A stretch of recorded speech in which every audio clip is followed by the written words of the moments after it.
Estimados y estimadas alumnas, reciban mis cordiales saludos. Según lo acordado, vamos a hacer hoy día una clase introductoria a Hegel para luego, en mi clase ya sincrónica, discutir la relación de la concepción hegeliana de la ética con la moralidad kantiana que hemos venido viendo hasta hoy día. Hegel vive entre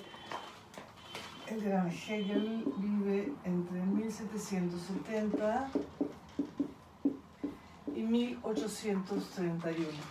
Fíjense ustedes qué interesante el dato de entrada que podemos ver, que es que Hegel es testigo presencial del famoso hecho histórico de la Revolución Francesa.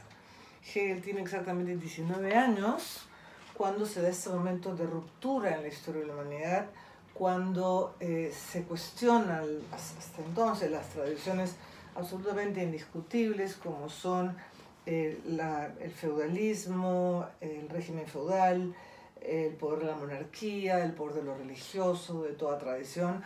Hegel asiste entonces como joven a una ruptura muy importante del momento histórico en Europa. Dice la leyenda que plantó junto con sus amigos el poeta Hölderlin y el filósofo Schelling el árbol de la libertad, un árbol de la libertad en honor a la Revolución Francesa. Porque para Hegel, para ese joven Hegel, la Revolución Francesa significa la realización de la libertad. Libertad, tomemos nota de este concepto, va a ser muy importante en la concepción hegeliana y que ya viene, recuerdan ustedes, en Kant dado como autonomía de la voluntad, ¿no es cierto? Aquí la libertad va a tomar un sentido distinto que vamos a tratar de introducir hoy día y luego conversar con calma. Para Hegel, para este joven Hegel, la Revolución Francesa está instaurando un mundo realmente humano en el que coinciden la razón y la libertad. Y para él un poco es la realización moderna de aquello que él apreciaba mucho en la polis griega y la democracia. Sabemos bien que Hegel es considerado de algún modo como el primer neoaristotélico moderno, entonces es muy importante, incluso desde el inicio de su pensamiento, cómo aparece la racionalidad, y estoy usando este concepto muy deliberadamente, la racionalidad del modo de vida, del ethos griego, de la polis griega, como inspirando lo que él considera un momento de ruptura fundamental en la historia de la humanidad, la Revolución Francesa, eso más el principio de la libertad. Esto va a ser muy importante porque va a dar cuenta mucho de la pretensión del sistema hegeliano, porque acá asistimos a una pretensión de sistema, de saber, y lo dice en el prólogo a la Fenomenología del Espíritu, que es una obra de un Hegel todavía más o menos joven. Dice que contribuir, lo leo, ¿sí? Contribuir a que la filosofía se aproxime a la forma de la ciencia, a la meta en que pueda dejar de llamarse amor por el saber para llegar a ser saber real, he ahí lo que yo me propongo. Fíjense ustedes nada menos lo que se propone, es decir, la filosofía deja de ser, en su proyecto de sistema, dejará de ser amor a la sabiduría o al saber o a la ciencia y será la presentación de la ciencia misma, o lo que Hegel llamará el sistema de la ciencia, cuyo esbozo muy formal les he enviado en un PPT totalmente formal, ¿verdad? Bueno, ese joven Hegel que saluda el advenimiento de la libertad y la razón con la Revolución Francesa, el fin de un mundo tradicional y feudal, asiste también en vivo a los excesos de esa revolución, ¿correcto? Asiste a Napoleón, asiste al terror, asiste a la restauración y se da cuenta, asume que la historia misma viene marcada por movimientos de contradicción, de negación, de lucha, que es inherente al quehacer humano en la historia generar sus propios movimientos contradictorios. Entonces, no es que la restauración napoleónica o el terror consecuencia de la Revolución Francesa viniera de otro planeta o de otra humanidad, sino que surge de la propia dinámica interna de esa revolución, ¿correcto? Este movimiento es el que Hegel considerará el movimiento dialéctico, es decir, todo momento genera su propia contradicción, todo elemento, todo momento, toda situación genera lo que Hegel llamará su negación determinada. Él habla en muchos textos del penoso trabajo de lo negativo. Entonces, con esto lo que quiero decir es que para Hegel, esta pretensión de dar cuenta racional de todo, porque vamos a ver que en el sistema efectivamente Hegel pretende dar cuenta racional de todo en conceptos. Este dar cuenta racional implica entender a la razón como dialéctica, como una razón que incorpora el trabajo de lo negativo y la contradicción, no para anular lo anterior, vamos a ver algunos ejemplos, sino para recoger en un tercer momento como mediación de la tensión entre los dos anteriores.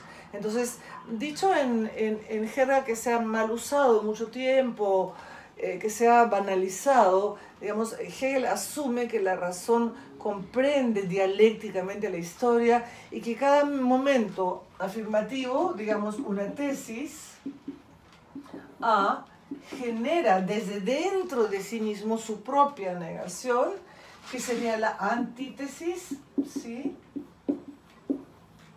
Que es no A, pero que es B, es otro momento, y de la confrontación entre esos dos momentos, esos dos conceptos, surge uno tercero, que es la síntesis de los dos anteriores.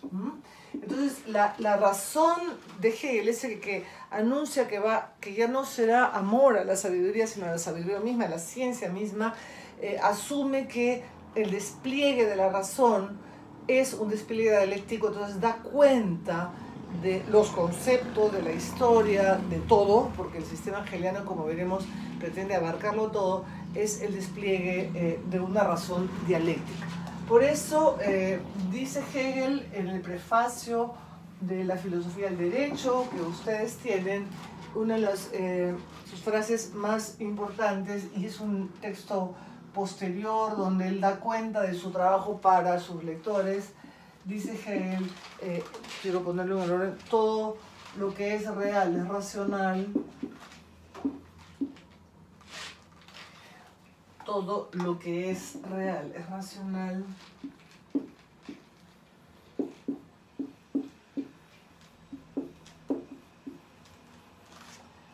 todo lo que es racional es real.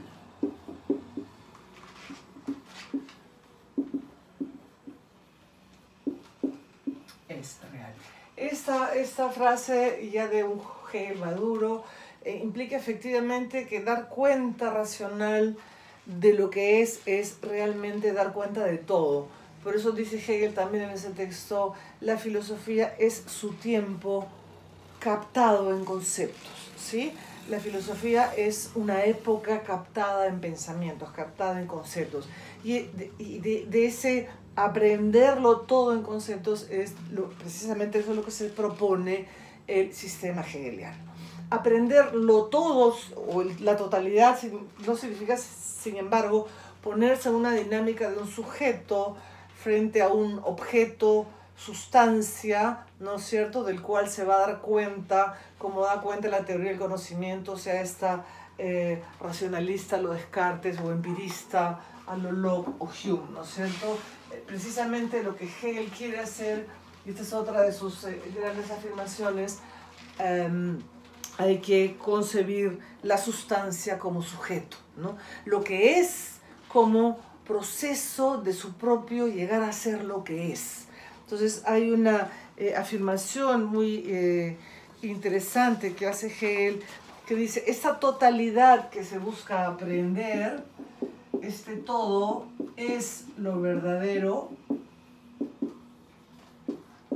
esta totalidad es lo absoluto, concepto fundamental también en la filosofía hegeliana, y este todo, esta totalidad que es lo verdadero, que es su proceso de llegar a ser lo que es al mismo tiempo, dice Hegel, es sujeto. Vamos a ver en su discusión con la eticidad, con la ética, perdón, aristotélica y la moralidad kantiana, cómo esta idea de que la sustancia sea sujeto es tan importante, porque es entender que lo que es llega a ser, ¿sí? No hay algo dado, consumado, sino que lo que es ha llegado a ser lo que es en un proceso histórico, en un devenir que puede ser racionalmente captado. Por eso entonces lo que Hegel nos propone es la idea de que la totalidad no es, sino que deviene. La totalidad, lo absoluto, es el sujeto de su propio desarrollo. Y este desarrollo, decíamos, es comprendido por una razón que aprehende dialécticamente. Y dice Hegel en la enciclopedia, que es otro compendio sistemático que él hace en su propia obra, que la dialéctica es la propia naturaleza del pensamiento. Entonces tenemos acá un esfuerzo enorme, por eso muchos autores, intérpretes, consideran a Hegel como el punto culminante de la modernidad, en la medida en que lleva el idealismo alemán a su máxima expresión, y es a decir de Habermas, es el primer filósofo que hace de la modernidad un problema. Y es interesante porque hace de la modernidad un problema, pero al mismo tiempo reconoce él, de manera fundamental, lo nuevo que trae esta modernidad. Tiene una historia de la filosofía, Hegel tiene una obra muy vasta. En la historia de la filosofía, cuando llega a la época de Descartes, saluda y dice con Descartes, es decir, con el pensamiento que se afirma como el sujeto que se declara fundamento absoluto e indiscutible de la verdad, estoy citando a Descartes, Hegel dice, aquí ya estamos como el navegante que sale a descubrir el mundo, estamos en el lugar de la subjetividad y podemos gritar como el navegante, tierra, hemos llegado a donde queríamos llegar. Entonces la modernidad, Hegel se reconoce un moderno, reconoce de la modernidad aportar nociones como sujeto, como autonomía y como libertad, ¿correcto? Pero sin embargo va a proponer un concepto alternativo en términos éticos de esta modernidad, no para rechazar uno en función del otro, sino para precisamente encontrar un tercer momento, dialécticamente una síntesis de los anteriores, que recoja los elementos positivos, establezca una mediación entre ambos. Entonces no es o Aristóteles o Kant, sino en el caso de Hegel una propuesta, un tercer momento, una síntesis, como decía, que abarca los dos anteriores en un modo distinto y superior, ¿no? Esta idea entonces de dar cuenta dialéctica de todo realmente es la pretensión hegeliana que lleva a esta modernidad a una de sus máximas expresiones. Mucho del pensamiento postmoderno es antihegeliano. Como decía un filósofo francés, no se puede pensar con Hegel o contra Hegel, pero no se puede pensar sin Hegel, porque es realmente un punto culminante. A muchos los espera, a muchos los irrita, es sin embargo realmente el filósofo que pretende dar cuenta sistemática de todo lo existente, y eso no es poca cosa, ¿no es cierto? La naturaleza del pensamiento mismo, entonces decíamos, es dialéctica, y eso lo vamos a ver a lo largo del despliegue de su sistema, pero muchos modelos, muchos ejemplos podemos poner de esta naturaleza dialéctica de los conceptos. Por ejemplo, hemos visto el caso de una Atenas, ¿no es cierto?, una Atenas democrática, que encuentra a su gran crítico, Sócrates, a su gran cuestionador, pero Sócrates surge de Atenas, ojo, otra vez, no es que así como el terror no cae de Marte sobre la Revolución Francesa, Sócrates es crítico de Atenas, es, digamos, una negación determinada de Atenas que dará un tercer lugar que para muchos es la decadencia de todo el mundo griego y, por ejemplo, el nacimiento de Roma, del Imperio Romano, que termina bebiendo mucho de la cultura griega, por ejemplo, ¿no? Otro caso, claro, tiene la afirmación, tiene la negación determinada de algún aspecto. Sócrates es el gran cuestionador de Atenas, que además termina matando a Sócrates, y de esta tensión surge una nueva manera de hacer filosofía, que puede ser Platón, o una nueva civilización, que puede ser Roma, ¿no es cierto? La misma estructura dialéctica que en Hegel se aplica a todo el devenir, podemos entenderlo, por ejemplo, en el caso del cristianismo, como Dios, Dios omnipotente, Dios del cual diría los neo-hegelianos posteriormente, Dios creador para el creyente, Dios aquel ser, aquel predicado, diría Feuerbach, y vamos a ver un poquito esto de los neo-hegelianos más adelante. Dios como la suma de predicados de perfección que no podemos predicar de nosotros los seres humanos porque somos finitos, pecadores, etc. Dios, suma perfección, es el creador del hombre, del ser humano, para no usar el hombre como universalidad masculina, que es lo otro de Dios, ¿no es cierto? Si Dios es perfecto, es buenísimo, omnipotente, eterno, el hombre es finito, parcial, mortal, etc., ¿no? Esta es esto que es lo otro de Dios, sin embargo, surge de Dios, ¿correcto? ¿Y cuál es la posible mediación en la religión cristiana, en todo caso, ¿no?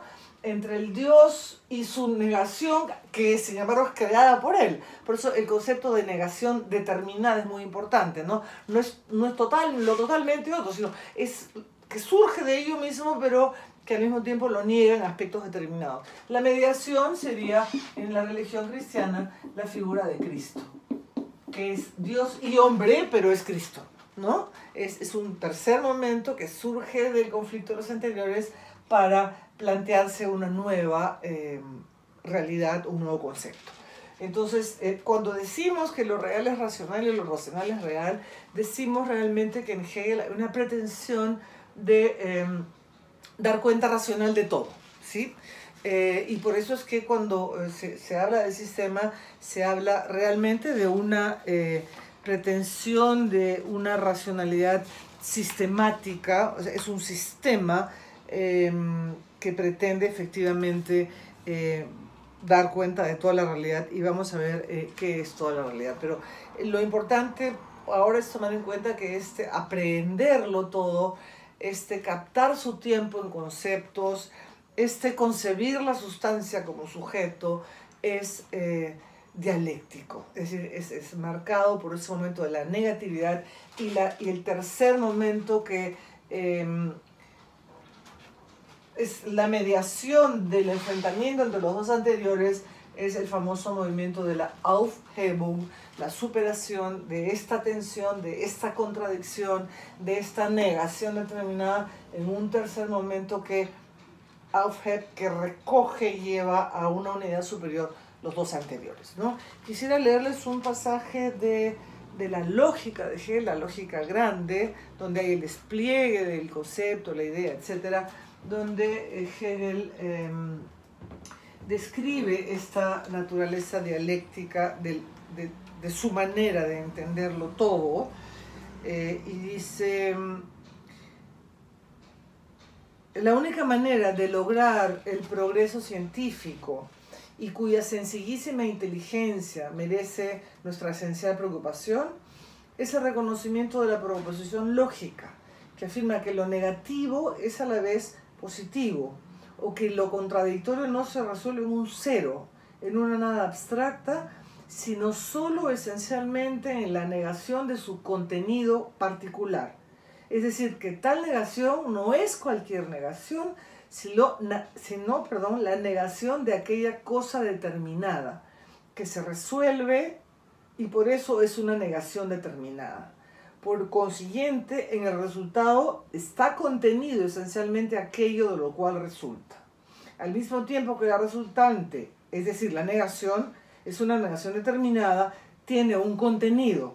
Es un nuevo concepto, pero un concepto superior, más rico que el precedente, porque se ha enriquecido con la negación de dicho concepto precedente, o sea, con su contrario, y en consecuencia lo contiene, pero contiene algo más que él, y es la unidad de sí mismo y su contrario, ¿no? Ese es el núcleo de la idea dialéctica del método, si se quiere, pero que no es externo, ¿cierto? No es que esté buscando el método matemático para aplicar como un sujeto a un mundo de objetos, sino que es el propio despliegue de la razón, incorpora el movimiento de la negatividad. Hay mucha discusión sobre esto, lo vamos a ver seguramente en clase, porque claro, si todo tiene lugar en este movimiento marcado por lo negativo en la historia, en el saber, o en la ética, o en la filosofía, hay quienes piensan que esto puede ser riesgoso porque si yo miro de acá para atrás y asumo el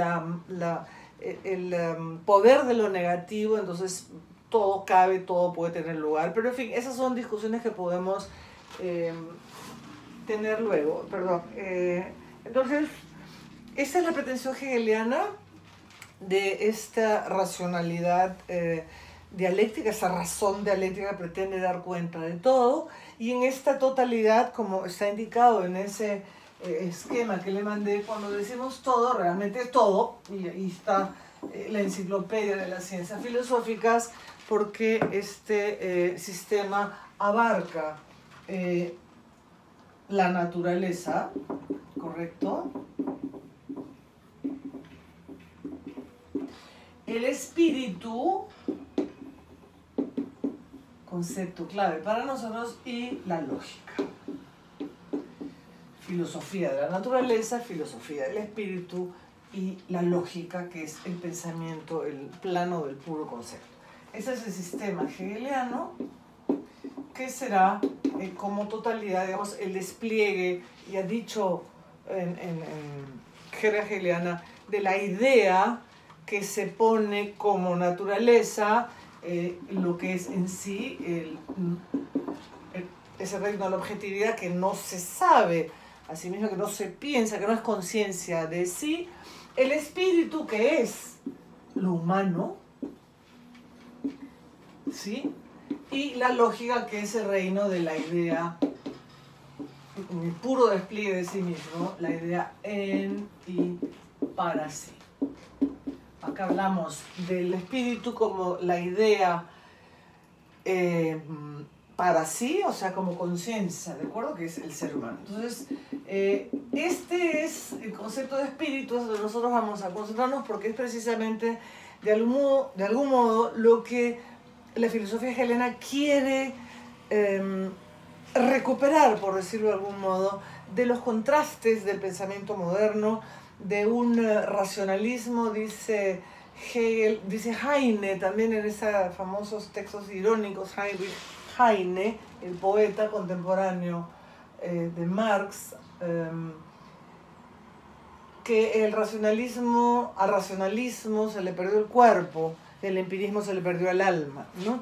Entonces Hegel lo que quiere es, si usted, a ver, si lo decimos así, es recuperar la dimensión del espíritu humano, no como sujeto autónomo solamente, ¿de acuerdo?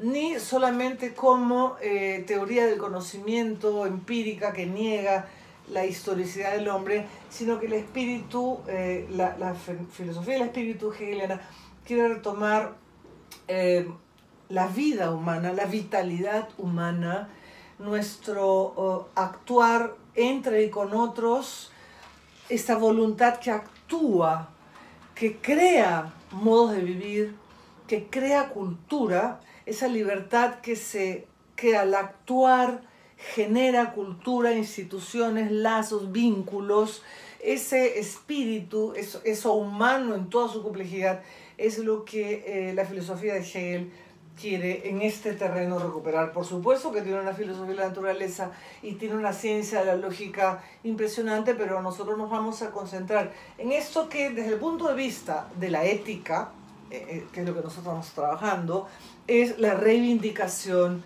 del espíritu, en ese sentido amplio, y vamos a verlo en detalle con el concepto hegeliano de eticidad, cómo se trata de recuperar precisamente esta tensión entre una libertad autónoma en Kant que no se realiza en instituciones, tradiciones, en condiciones históricas, sino que se entiende como motivación, recuerdan, como pura intención. Lo que importa no es ni el acto ni sus consecuencias, sino la motivación del sujeto racional en su autonomía, ¿de acuerdo? Y de la ética aristotélica, justamente Hegel quiere recuperar, por eso no es oponer, ¿no es cierto?, es recuperar el ethos, la costumbre, el vivir juntos, un vivir juntos que se da en entramados institucionales, ¿de acuerdo? En vínculos, en normas, en instituciones, en derecho. Entonces es encontrar la racionalidad en el propio quehacer histórico de los seres humanos, a toda esta vitalidad, a toda esta libertad que actúa y que genera vínculos, lazos, cultura, instituciones. Hegel lo llama el mundo del espíritu, ¿de acuerdo? Entonces la eticidad está allí. Hegel, lo vamos a ver, no me va a entrar a la pizarra todo el sistema, por eso se los mandé en resumen en un PPT, pero el espíritu hegeliano,